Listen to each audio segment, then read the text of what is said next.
Bonjour et bienvenue à ce 1e numéro d'Objectif 2023 qui reçoit pour vous sur ces plateaux les députés nationaux Elisir Tamboué d'Ensemble pour la République à qui je dis bonjour et bienvenue. Bonjour madame. Alors, Ensemble pour la République a exprimé son mécontentement à la suite de la mise en place du bureau de la Commission électorale nationale indépendante. Que retenir après? Je dois d'abord apporter un correctif. Nous sommes l'Ensemble pour la République qui n'a pas de député et c'est l'Ensemble pour les changements qui a le député. Cette nuance fait que l'Ensemble pour la République, c'est un parti politique qui vient de naître. Et tout membre de l'Ensemble pour les changements n'est pas nécessairement membre de l'Ensemble pour la République. Ça, c'est une précision. En ce qui concerne les bureaux de la CENI, il y a eu une démarche qui s'est faite. Et cette démarche, c'était en rapport avec le partage, comme il s'est fait. Dans une démarche ou dans un processus d'une coalition, les gens s'entendent, ils se conviennent par rapport aux opportunités qui se présentent. C'est ce qui a été fait lors de la constitution du gouvernement. C'est ce qui est en train d'être fait pour la nomination des mandataires. Et c'est ce qu'il fallait et ce qui devrait être fait lors de la constitution du bureau de la CENI. L'Ensemble pour le changement estimait que, au vu du nombre de ces députés, parce que l'Ensemble pour le changement a 70 députés, dans la logique, parce que les amis qui sont venus du FCC ne sont pas organisés en structure connue, parce qu'ils ne dépendent pas, ils sont presque les indépendants ou les non-alignés. En dehors de la première force de l'Union sacrée, c'est l'Ensemble pour le changement. Alors, comme la présidence de la CENI devrait être confiée à la société civile, la première force parlementaire normalement qui devrait obtenir un poste au bureau de la CENI, c'était l'Ensemble pour le changement. Voilà. Mais faute de ce consensus sur ce plan, c'est ce qui a fait que l'ensemble estime qui n'a pas été considéré et par conséquent, la mise en place de ces bureaux-là n'était pas correcte et n'était pas de manière démocratique.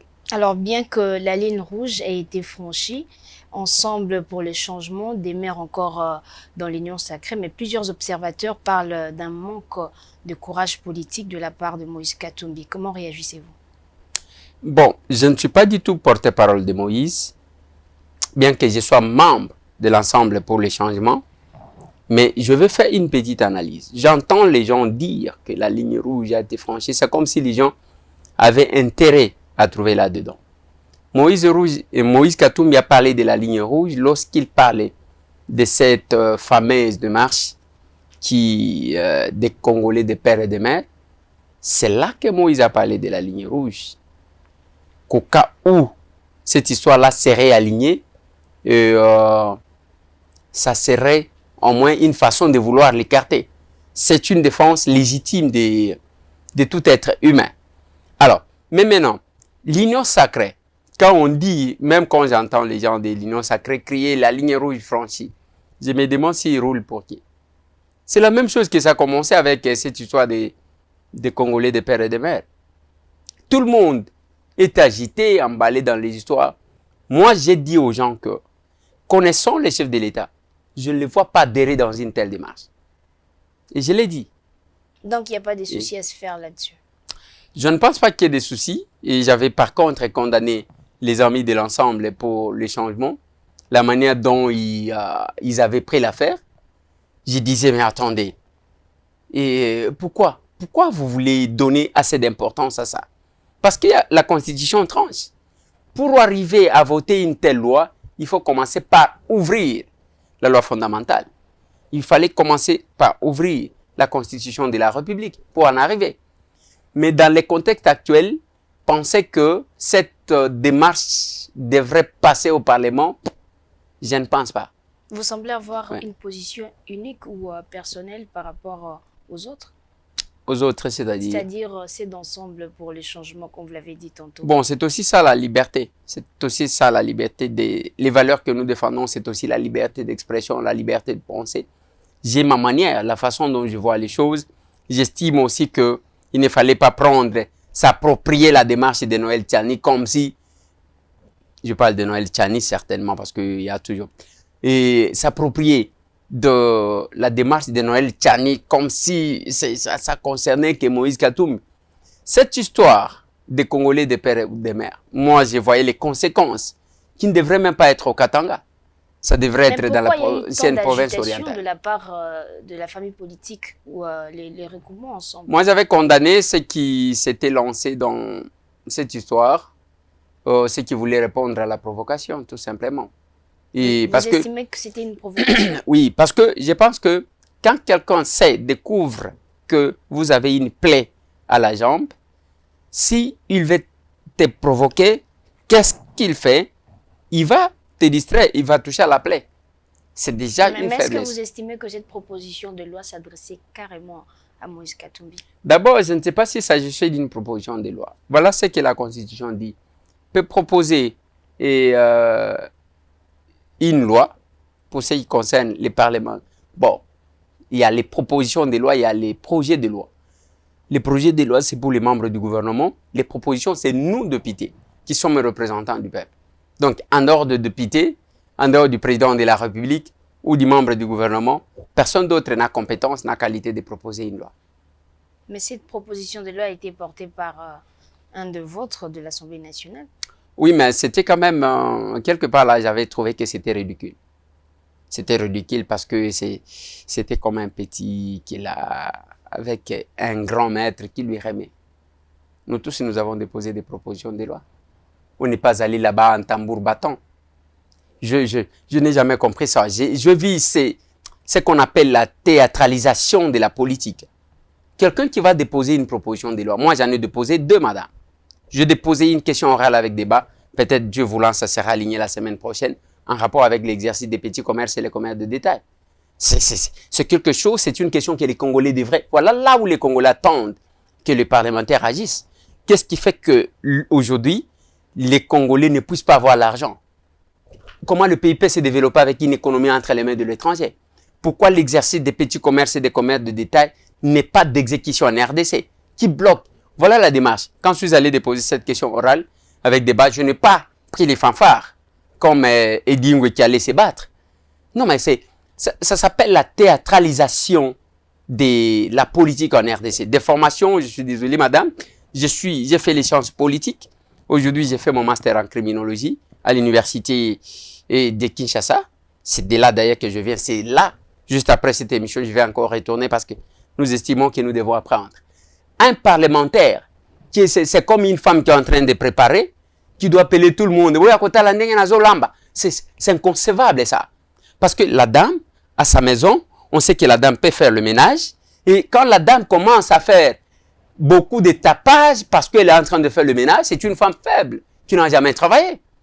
Un parlementaire en mission de contrôler le gouvernement et un parlementaire en mission de légiférer. Quand on dépose une proposition de loi et qu'on en fait tout un problème, on doit peler tout le monde, donc quelque part là on se reproche de quelque chose. Voilà, souffrez un peu qu'on parle plus de Moïse Katumbi. Il vous a consulté ici au pays, il a fait des mêmes en Europe, en Amérique.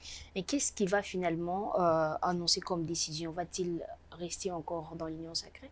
Quand quelqu'un consulte les autres, il a besoin d'un conseil.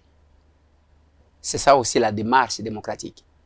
Moi, personnellement, j'ai félicité le président Moïse Katumbi Tchapwe pour cette idée-là.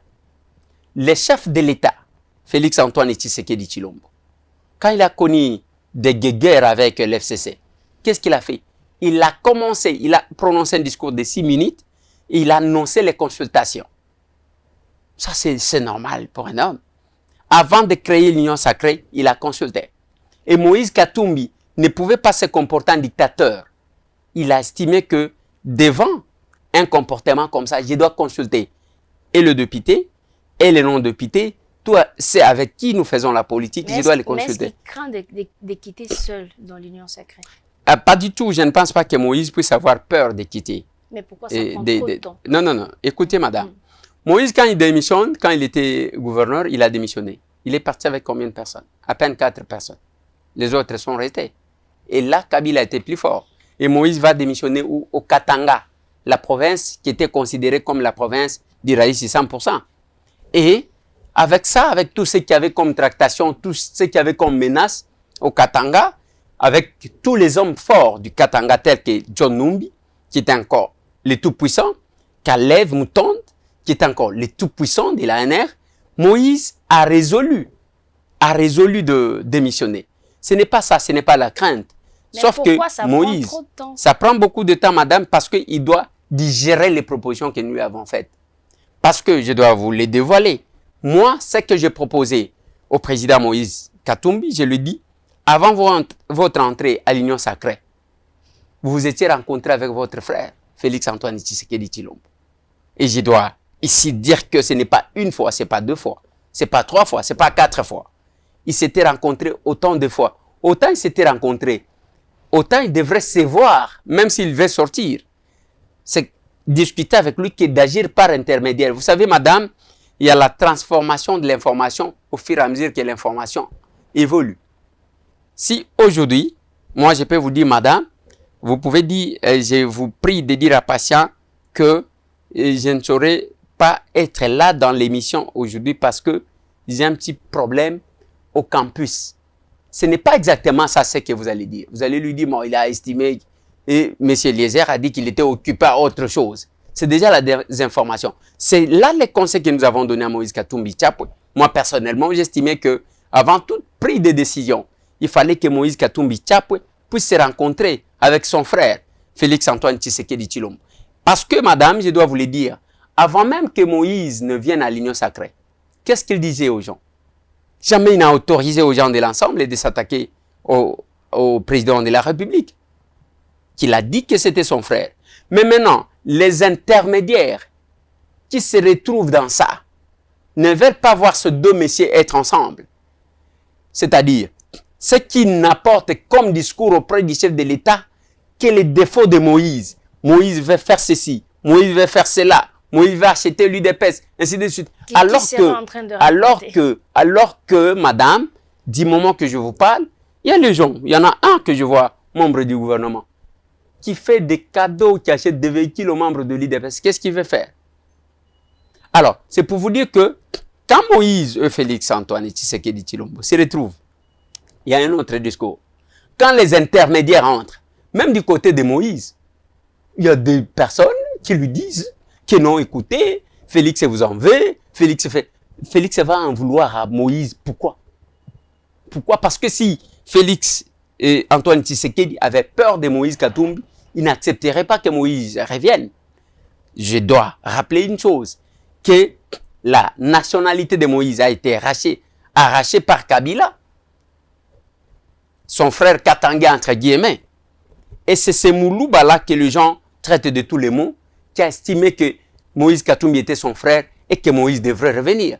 Donc, je comprends, j'estime que, madame, quand les 2 personnalités se retrouvent, il y a un autre discours. Et d'ailleurs, pendant les consultations, madame, on a accordé à presque tout le monde 5 minutes. Mais Moïse Katumbi et Félix-Antoine sont restés presque 2 heures en train de manger et boire. Dans l'opinion, on présage que les députés et les ministres n'envisagent ou ne peuvent pas quitter aucunement l'Union sacrée. Vous d'avis? Non, je sais que les avis sont partagés, c'est aussi la démocratie. Mais il ne faut pas que les gens opposent les gens pour les opposer. L'ensemble pour les changements, c'est une famille politique. OK? Normalement, par éthique et moralité, on doit chercher à se convenir sur la ligne à tenir. Moïse, s'il imposait aux gens, il pouvait dire aux gens, aujourd'hui, c'est ce qu'il avait fait avant d'entrer dans l'Union sacrée. Il nous avait aussi consulté. On a regardé, on a vu les pour et les contre. Et après, il a rencontré le chef de l'État. Comme il nous a déjà consulté, il peut aller se voir avec le chef de l'État. Mais il ne faut pas que les gens pensent que le débauchage peut jouer. Ce n'est pas ça. C'est-à-dire prendre 1 ou 2 députés et faire croire au chef de l'État que Kuna est l'Okwezate. Non, ce n'est pas ça. Ce sont les pratiques que nous avons condamnées. Et moi, je connais un peu le chef de l'État. Je connais Félix-Antoine Tshisekedi. Ce n'est pas quelqu'un qui joue dans ce système de débauchage. Et pas du tout, hein. Pas du tout. Quelqu'un peut dire que mais comment il a constitué la majorité parlementaire? Il a constitué la majorité parlementaire à travers la prise de conscience des Congolais vivent la situation telle. Il n'y a pas eu de débauchage. Il a débauché qui? Qui est parti de tel parti pour entrer à l'UDPS? C'est le patriotisme qui a joué. Voilà pourquoi votre histoire là que vous appelez bloc, c'est bloc quoi encore? Bloc, c'est comment? Patriotique. Ah voilà. Dire? Cette histoire là, qui n'est pas constituée de patriotes. Parce qu'un patriote, c'est qui? C'est quelqu'un qui a le cœur attaché à sa patrie. Si ces gens-là avaient le cœur attaché à la patrie, il n'y aurait pas les hold-up, les Congo hold-up qu'on dit là. Plus de 143 millions de dollars pillés. Le pillage systématique. Mais il n'y a pas que ça, madame. Il y a plusieurs choses que ça. Mais personnellement, seriez-vous prêt à quitter aujourd'hui l'Union sacrée si les mots d'ordre est donné? Madame, c'est une décision que nous devons prendre les moments venus. Parce que même s'il faut quitter l'Union sacrée, admettons, M. Tambou quitte l'Union sacrée, pour aller où? Pour aller avec les gens des blocs, les gens qui nous ont tués, les gens qui nous ont malmenés. Vous ne sentez pas que, d'abord, il y a un problème. Madame, vous savez que s'il y a quelque chose, je l'ai dit quand j'ai vu quelques membres de l'Ensemble pour la République et être dans cette aventure et des mauvais goûts, et je me suis dit, moi, je ne viendrai pas. Je l'ai dit. Pourquoi? Vous ne partagez pas une même opinion avec ceux qui se retrouvent dans le bloc patriotique d'Ensemble pour la République, par exemple? S'il y en a sont partis d'eux-mêmes, parce que l'Ensemble n'a pas encore levé l'option. Moi, j'avais posé la question au président Moïse. Il m'a dit qu'il n'avait pas encore pris de décision. Vous allez vous retrouver avec eux. Ce sont ces gens-là, aujourd'hui, c'est mon vieux Martin Fayoulou qui a facilité à ces gens-là de voir la cité. Vous avez vu comment ils s'étonnaient les jours qu'ils ont marché. Oh, c'est les Mbawezalakaboui. Oh, ce sont les gens qui ne vivaient que dans des salons UP, à la Gombe, à ma campagne, à GB, à la cité du fleuve. Et aujourd'hui, compte tenu de cette erreur commise par les gens de mon vieux Martin Fayoulou, qui aujourd'hui n'a pas le courage de s'afficher avec eux. C'était quoi cette erreur, selon vous? L'erreur, c'est d'accepter ce qu'il s'approche avec quelqu'un qu'il critiquait tous les jours. Parce qu'il faut rappeler, madame, ici il semble partager les mêmes opinions. Et partager les mêmes opinions depuis quand? Alors, soit on trompait les gens depuis des années. Qu'est-ce que mon vieux Martin disait? Il disait que Félix se sépare d'avec Kabila. Comme ça, on sera ensemble. J'avais entendu Mike Moukeba chanter. Fati Telema, Bomalibalae, Poto Bengana Kabila. Maintenant, quand Fati se lève, il prend l'option de se séparer avec Kabila. Vous allez faire le mariage contre nature avec Kabila. Et quand j'ai annoncé ça, j'ai passé sur une radio de la place. J'ai dit, on était en face, c'était dans un débat avec notre collègue Inagosi et notre collègue Kassekwa. Kassekwa et Lamouka, Inagosi et FCC. J'ai dit, tels qu'ils sont là, Thierry Kamboun, c'était sur Top Congo, pour ne pas les citer. J'ai dit, Thierry Kamboun, c'est un mariage. Ils ont nié, comme nous sommes parmi les personnes les mieux informées. Et aujourd'hui, si mon vieux Martin, si mon vieux Adolphe Mouzito ne sortait pas parce que ils ne s'entendent pas sur qui sera leader. Kabila dit qu'il soit, s'il est là, c'est lui. S'il n'est pas là, c'est Chadari. Et c'est ce que l'autre ne supportait pas.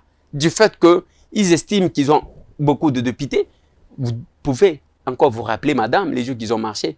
Chadari a dit que vous avez vu comment l'FCC a mobilisé dans le rue de Kinshasa. Vous estimez que l'avenir du patriotique est sombre jusqu'à présent?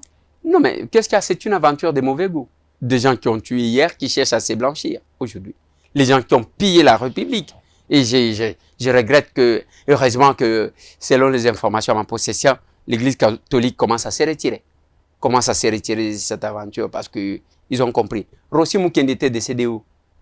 Kapangala était décédé où? C'est devant l'Église. Et tué par qui? Pas les mêmes personnes. Qui aujourd'hui veulent donner des leçons aux gens. Et si vous les entendez, madame, de quoi ils parlent? Qu'est-ce que le fameux bloc patriotique revendique? C'est la question de la CENI? Est-ce que c'est la question des rames? Est-ce que c'est la question de l'Est? C'est la misère du peuple? Ou c'est la dictature? Parce que tout ça a été dit le même jour de la marche. On ne sait pas, chacun à sa façon. Néhémie parle de la misère du peuple. qu'il n'a découvert que maintenant. Il parle aussi de la Et dépolitisation de la Shadari parle de la dictature de Félix-Antoine Tshisekedi. Pendant qu'il a marché, il n'a rien vu. Ils ont même commencé à réclamer s'il y avait la gaz lacrymogène. Mais s'ils sont tous ensemble, c'est parce qu'ils ont pratiquement les mêmes revendications. Pas du tout. Pas du tout. Ça s'appelle Tour des Babel, tout simplement. Mais pourquoi le vieux Martin ne s'affiche pas? Pourquoi Mouzito ne s'affiche pas? Pourquoi ils n'agissent pas intermédiaires, pas personne interposée? Parce que leur conscience n'est pas tranquille. Comment pouvez-vous accepter d'être avec quelqu'un qui vous a tué? J'ai fait madame dans le véhicule où Martin Fayulu s'est trouvé les jours qu'il a eu cette histoire qu'il avait eue sur sa tête. Même quand on l'a mené, tout le monde n'entrait pas au CMK. Mais M. Tambou était entré parce que Martin Fayulu savait qui était M. Tambou. Et aujourd'hui, on nous voit, même les mondes, même nos ancêtres, même cette population-là vous dit que nous sommes allés blanchir les gens de Kabila. Donc c'est une grosse déception pour vous de voir Martin. En tout cas, je suis très déçu. Il fallait encore que mon vieux Martin, bien que je ne l'ai jamais souhaité, il fallait encore que mon vieux Martin reste à opposer à son frère Félix-Antoine Tshisekedi que d'aller blanchir les gens qui nous ont tués. Sinon, moi, mon souhait, madame, mon discours a toujours été cohérent. J'ai dit aux gens, mon souhait est de voir un jour Martin Fayulu Madidi à côté de son frère Félix-Antoine Tshisekedi Tshilombo. Parce qu'en dehors de la politique, ces deux messieurs-là, pris ensemble à un même endroit, en dehors de la vie que nous menons, il y a aussi le ciel. Pourquoi abandonner le ciel au profit de la politique si on est convaincu de ce qu'on fait? Martin Fayulu, c'est quelqu'un que moi, je crois être beaucoup chrétien. Mais les décisions qu'il prend, ça m'étonne. Et je me dis, où est la place de leur pasteur? Où est la place de leur pasteur? Et aujourd'hui, madame, si je dois le répéter, mon souhait a toujours été de voir Martin Fayulu Madidi, Félix-Antoine Tshisekedi Tshilombo, Moïse Katumbi Tchapwe, ensemble. Mais donner la chance aux gens de Kabila et en tout cas, ils vont se tourner, ça sera plus pire que ça. Mais quand ils seront ensemble, il n'y aura pas un problème de leadership, non? Déjà, les problèmes de leadership se posent. Mais non, mais quand vous parlez de Moïse Katumbi, Martin Fayulu et Félix Tshisekedi tous ensemble, ça ne posera pas de problème? Ça ne va pas poser problème parce qu'ils vont s'entendre. Ils vont se dire, mais écoutez, M. Félix est déjà chef de l'État. Il reste là. S'il faut qu'on lui accorde le deuxième mandat, on lui accorde. Après le deuxième mandat qui viendra, bien sûr que moi, je ne vais pas leur laisser la place. Je serai aussi. Bien, parlons du processus de réforme. La Commission électorale nationale indépendante a été mise en place. Christophe Lutundula, membre d'Ensemble, avait initié la proposition de loi organique sur la CENI, mais elle a été totalement ou majoritairement modifiée jusqu'à perdre son contenu. Alors, comment évaluez-vous globalement les réformes à ce stade? D'abord, madame, dire que ça a été révisé jusqu'à perdre son contenu. Quelle qualité de constater que le contenu a été perdu?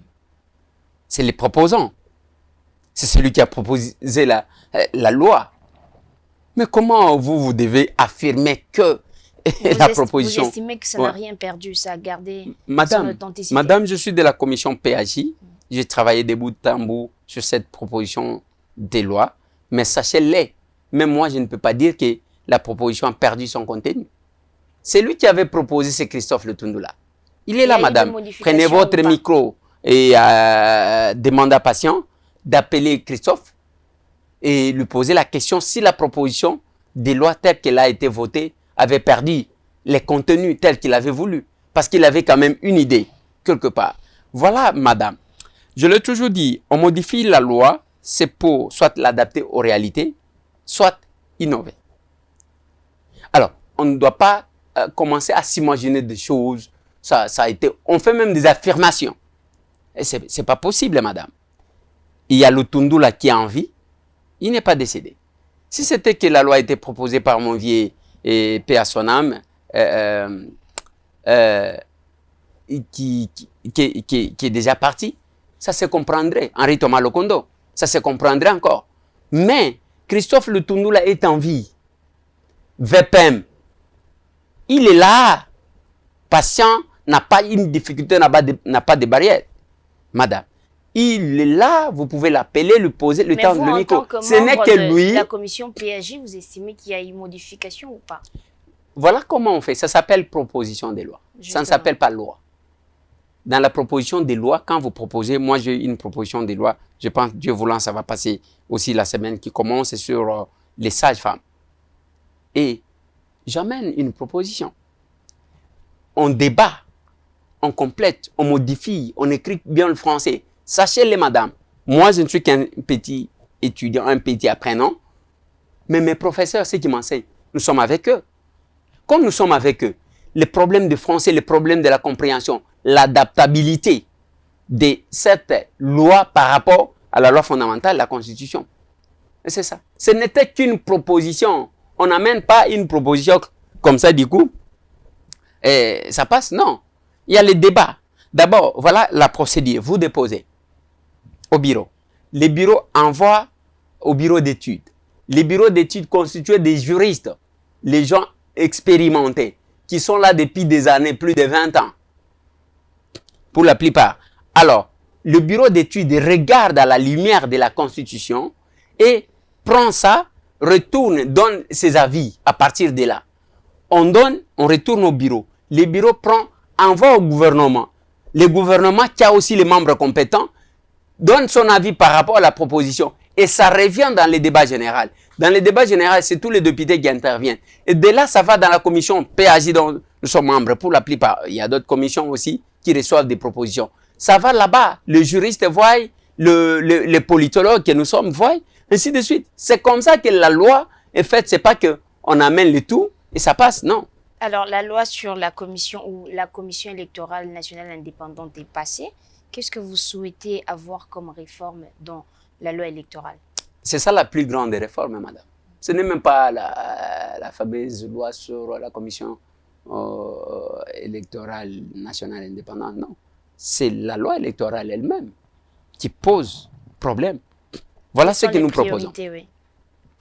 Nous devons retourner aux 2 tours de l'élection présidentielle. Ça permettra la légitimité du candidat qui sera, de celui qui sera élu. Le 2e tour va nous aider aussi à maximiser les temps. Au 1er tour, on vote le président de la République ainsi que le député national. Au 2e tour, on vote les députés, les présidents de la République et les députés provinciaux, par exemple. Ça, c'est la plus grande réforme. Et aussi, la réforme, c'est nous devons aussi donner la chance à beaucoup de personnes. Il ne faut pas maintenir cette loi qui est discriminatoire. C'est-à-dire que quelqu'un peut avoir la moralité, la volonté, le patriotisme, la volonté de servir la République. Parce qu'il n'a pas d'argent, on lui impose l'argent qu'il ne peut pas avoir. Donc vous estimez qu'on doit réduire les coûts de... On doit réduire les coûts et donner la chance à tous les Congolais. 3e réforme de la loi électorale, madame, c'est... qu'est-ce que je voulais dire? C'est parti, j'ai parlé de tout, oui. Je parlais de la caution et aussi, 3e réforme, on doit quitter cette histoire ici des regroupements politiques. Ok? Ça s'appelle conglomérat. On prend celui-là, on met là-bas, on met là-bas. Non, on doit revenir aux partis politiques. Mais il faut donner de bonnes conditions pour ne pas avoir 1000 partis politiques. Pour permettre à ce que les partis qui doivent aller aux élections soient vraiment le parti politique représentatif. Alors, vous, en tant que député national, comment évaluez-vous la qualité du travail parlementaire à l'Assemblée nationale? Très bien. C'est la première législature. Alors, beaucoup d'ailleurs estiment que les bureaux ne touchent pas aux matières importantes telles que l'examen de la loi électorale et qui est prioritaire. Comment réagissez-vous? On va y arriver. On va y arriver.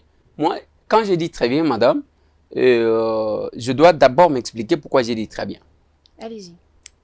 Depuis 1+4, on a eu les élections qui nous a mené les élus de 2006. Et de 2006 et de 2007. Avec comme président, le tout premier, c'était Vital Kamerhe. Vital Kamerhe qui sera remplacé par Évariste Bochab Mabouni Mabileng. Ainsi de suite. Après, c'est Aubin Minakou. Aubin Minakou, Janine Mabunda. Est-ce que vous pouvez me dire quel est ce bureau-là qui a fait tomber même les chevet d'un ministre? Et ce bureau, pas seulement que, qu'est-ce que j'ai dit? Cette législature, cette Assemblée nationale, a fait tomber son bureau. Le respect bien ordonné commence par soi-même. Janine Mabunda, nous avons estimé, quelles que soient vos compétences, et les profs Moussa, qui est mon professeur, qui était les rapporteurs, tout le monde, Kwenda. Et de deux, tout un gouvernement par terre, Sylvestre Ilunga, oh, je suis professeur, papa Vananase. C'est quelque chose. Donc, selon vous, ce sont les points positifs. Aujourd'hui, madame, nous avons un parlement qu'on respecte à travers le monde. Les gens peuvent raconter ce qu'ils racontent, mais quand même, c'est un parlement. Ici, chaque mercredi, contrôle parlementaire. Et vous avez déjà vu le premier vice-président de l'Assemblée, qui est le parti, qui est le président haï du parti présidentiel. Quand il était descendu lors du débat général sur le budget, vous avez senti comme un opposant qui parlait. Et dans ce débat sur le budget, si vous constatez bien comme nous avons une opposition faible, qui ne va faire les débats que dans la rue, les débats parlementaires, cette opposition-là ne fait pas. Il n'y a que M. Tambo que je suis, et M. Jean-Marc Kaboul. Contrairement à ces éloges que vous faites tout à l'heure là, et on accuse, certaines langues accusent ces dynamiques d'union sacrée de fragiliser les parlements, vous ne savez plus dire non quand il faut dire non. Pourquoi? Bon, madame, je ne sais pas. Ce qui affirme, vous savez, en droit, on dit, c'est celui qui allègue le fait qui en apporte le preuve. Je vous ai parlé de Jean-Marc Kaboul, premier vice-président de l'Assemblée, président haï de l'UDPS, parti au pouvoir. Quand il est intervenu, vous avez senti quoi? Un langage d'un opposant, n'est-ce pas? Vous m'avez entendu, je suis de l'union sacrée. J'essaie de démontrer les limites. Je suis l'unique qui a dit aux gens que le budget de 10 milliards ne suffit pas, ne correspond pas aux réalités de la République. Il fallait revoir parce que le budget, étant un plan financier d'un pays, devrait avoir une corrélation entre le recette qu'on voit et la réalité qu'on nous apporte. Mais dès lors qu'on n'a pas fait ça, c'est vraiment un problème. Mais ceux qui disent que non, ils chantent. Il n'y a pas les gens qui chantent. Jean-Marc a été critiqué. Moi, on me critique tous les jours. On pense que je ne suis pas du tout de l'union sacrée parce que je suis un peu rigoureux avec ceux qui gèrent la chose publique. Donc, vous estimez, vous, en tant que député national, vous faites bien votre travail au sein de l'Assemblée nationale ou au Parlement? Vous pouvez l'apprécier, madame, parce qu'un député a quelle mission? De légiférer. Est-ce qu'on légifère ou on ne légifère pas? On légifère. De contrôler. Est-ce qu'on contrôle ou on ne contrôle pas? À vous de juger. Très bien. Alors, vous avez décrié la Commission électorale nationale indépendante. Tout à l'heure, on a parlé du bloc patriotique qui manifeste dans la rue.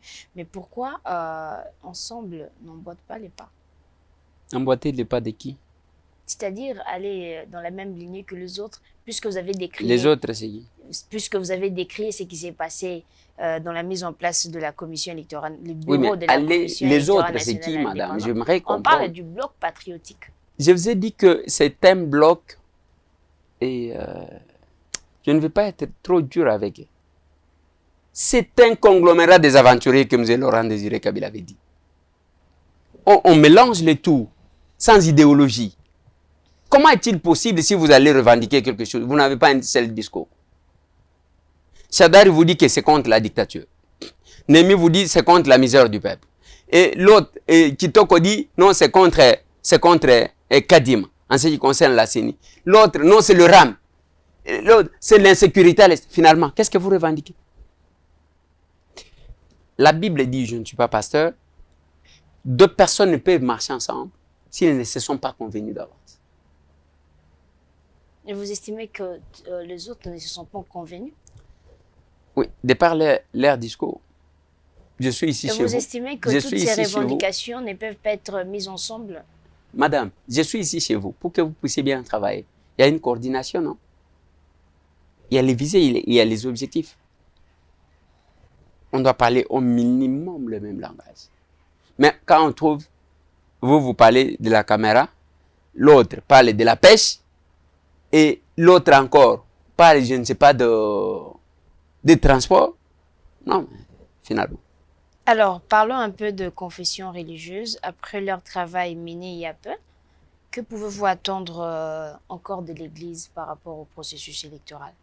Oui, beaucoup de choses. Et d'ailleurs, madame, je vous ai dit que depuis que la sagesse qui caractérise les chefs de l'État a joué, parce que vous avez vu notre président, le président Boss, le président Bat, le premier ministre, aller chez le cardinal. Autant chez le révérend Bukundoa. Voilà, voyez ça. Tout ça, c'est ça les gens qui aiment la paix. Et ce papa-là sont nos pères spirituels. Par conséquent, nous devons le respecter. Et ce qui le pécheur à nous trouble regrette du fait que nous sommes en train d'aller vers la même direction. Processus électoral, on en parle toujours. Visiblement, Moïse Katumbi a l'ambition de briguer la magistrature suprême. En Europe, il a déclaré que le pouvoir tentait de l'y empêcher. Comment réagissez-vous? Oui, les ambitions politiques, c'est autorisé à tout le monde. Même vous là, madame, si vous n'avez pas d'ambition, donc, je vais douter de votre qualité d'être une personne. Moïse Katumbi, c'est un acteur politique. Il est porteur de ses rêves, de ses ambitions. Et il est libre. Il est libre d'exprimer ses ambitions. Et même quand il a déclaré qu'on veut l'empêcher, oui, c'est par rapport à cette histoire des Congolais, des pères et des mères, qu'il estime qu'on veut l'empêcher parce qu'il est des pères juifs. Je pense que c'est ça. Peut-on imaginer dans l'avenir une coalition ensemble et Lamuka? Je ne sais pas. Je ne sais pas, madame, je ne sais pas vous dire oui ou non, parce que chacun peut opérer un choix. Mais est-ce que Lamuka devient Martin? Mais comment il va faire avec le mariage qu'il venait de contracter? Et ces gens-là vont aller se rallier à quelqu'un qui est allé se rallier chez Kabila pour les justifier. Bon, je ne sais pas, la politique est dynamique, hein? Elle n'est pas statique, madame. Tout est possible. Comment évaluez-vous la gouvernance de Félix Tshisekedi? La gouvernance de Félix Tshisekedi, Félix a la volonté, mais il a un problème, la maladie qu'a souffert Kabila. Laquelle maladie? Et cette maladie-là, c'est la maladie des collaborateurs. Un problème de casting. Qui aide les chefs de l'État? Vous vous rendez compte, madame, là, on parle des Congo hold up. Mais vous entendez quand même ceux qui sont avec Félix Antoine et Tshisekedi, d'autres aller aussi, qui se lancent dans cette entreprise criminelle. Vous les voyez organiser les élections en 2023? Il tient à organiser les élections en 2023. Ça, c'est la détermination du chef de l'État. Si vous voyez même qu'il a précipité cette histoire de Kadima, parce que à force d'attendre, il a pensé qu'on les mettait en retard. Mais sinon, Félix tient à organiser les élections en 2023. Jusqu'aujourd'hui, jusqu'au moment où je vous parle ici, madame, sachez-le que le chef de l'État tient à organiser les élections en 2023. Brièvement, qu'est-ce qu'il faut pour qu'il y ait des bonnes élections en 2023? Ce qu'il faut pour qu'il y ait des bonnes élections en 2023, il faut les consensus, il faut l'inclusivité et la transparence. Quand on parle de consensus, de l'autre côté, les blocs patriotiques voulaient également les consensus autour des réformes électorales. Oui, les consensus dont il est question, même les blocs patriotiques, moi j'ai dit, laissez ceux qui ne sont pas parlementaires s'exprimer en dehors de l'hémicycle. Mais nous sommes parlementaires. Débattons, proposons des choses. Au lieu de rester là-bas en train de crier, vous ne criez que dehors. Non, le moment est là, demandez les micros, parlez, et que le peuple entende. Que non, voilà ce que la personne pense. Si le peuple est d'accord avec vous, d'accord. Si le peuple n'est pas d'accord avec vous. Votre mot de la fin. Madame, je ne peux que vous dire merci. Ce que j'ai dit aux gens est que ce qui manque à notre pays, c'est la citoyenneté. Il faut être un bon citoyen. Et parce que la citoyenneté fait que les Congolais aient les soucis de stopper tout ce qui est mauvais. Même l'insécurité. Manque de citoyenneté. Il y a tout intérêt que les gens comprennent que le pays ne changera pas par un seul individu de Félix Antoine Tshisekedi. C'est dans la complémentarité. Parce qu'au lieu de se poser seulement la question de savoir qu'est-ce que le pays fait pour moi, il faut aussi se poser la question qu'est-ce que nous faisons pour notre pays. Ainsi, la génération, nous devons éviter, même quand nous chantons l'hymne national, nous devons comprendre l'hymne national. Quand on dit nous peuplerons ton sol et nous assurerons ta grandeur. La grandeur de notre pays se trouve dans quoi? Et aujourd'hui, nous sommes là dans un pays où chacun cherche à tirer quelque chose. Nos minéraux sortent dans l'état brut et on ne donne rien à l'État. Et les gens oublient que le minerai ne pousse pas comme les arbres. Quand vous enlevez, un jour ça va se terminer. Qu'est-ce qu'on aura après? Et qu'est-ce qu'on va léguer à nos enfants? Merci d'avoir répondu à notre invitation. Merci, madame. Ce numéro d'Objectif 2023 est terminé. Grand merci à vous d'avoir suivi. On se retrouve prochainement avec un nouvel invité. Au revoir.